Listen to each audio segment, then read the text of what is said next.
My aloof roommate is physically linked to my water cup. I twist the cap and he groans. I take a sip and he licks his lips. But when I poured bubble tea into it and took a few hard pulls on the straw, he lunged at me and snatched the cup away. Don't suck. My cheap plastic water bottle hit the dorm floor and shattered. Great. My roommate, Sebastian, slid a drawer open and pulled out a cup. Here, take this. It was a glass tumbler. High quality stuff. It had these transparent purple lavender flowers swirling around the glass. The lid had a small, tight silicone hole tailored for a straw. It looked brand new. Pristine. I was honestly a little shook. Thanks, man. He avoided my eyes, turning his back to me to focus on his gaming rig.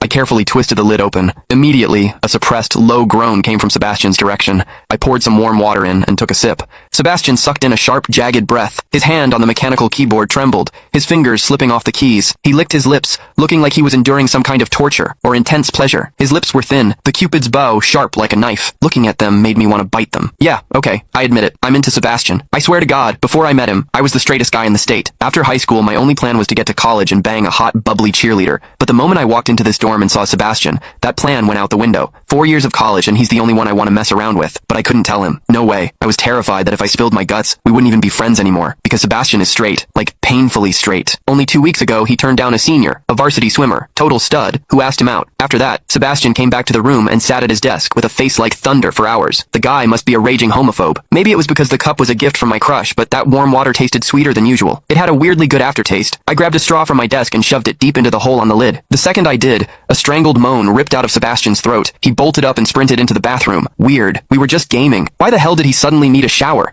He didn't even grab a change of clothes or a towel. My hearing has always been too good for my own good. Through the thin bathroom door, I heard whimpery, muffled sounds. Soft, hot, suppressed. As a dude, I knew exactly what that sound was. He was jerking off. When I get horny, I usually wait until lights out and hide under the covers like a rat. But Sebastian, it's the middle of the damn day and he just goes for it? Talk about high testosterone. Sebastian is gorgeous. He's got that cold, don't touch me vibe, but his eyes are sharp, almost like a fox. He looks like a priest who's secretly a sinner, tempting as hell. I've heard people say his smile is killer, but I've never actually seen it. Sitting there, I couldn't help but picture what was happening behind that door. That aloof, icy face flushed with heat, his lean, muscular body, the veins popping on the back of his hand as he gripped himself. Does he keep that cold expression even when he's beating his meat? My thoughts were getting way too dirty. My face felt hot. After a long time, I heard a final, guttural grunt from the bathroom. The door clicked open, and Sebastian walked out. His face was bright red, a sheen of sweat glistening on his forehead. There was a visible tooth mark on his lower lip where he'd bitten down too hard. He walked straight to his wardrobe, grabbed fresh clothes, and went right back into the bathroom. Then the shower turned on. Okay, now he was actually cleaning up. The mental image of him panting in there made my throat dry. I grabbed the glass tumbler again and chugged a few large gulps. The water in the bathroom stopped, then started again. It took him forever to come out. When he finally did, he looked at me with this weird, resentful glare. Strange. Was I imagining things? Sebastian sat back down to game, and I poured myself another refill. Click the link in my bio to get the full story for free.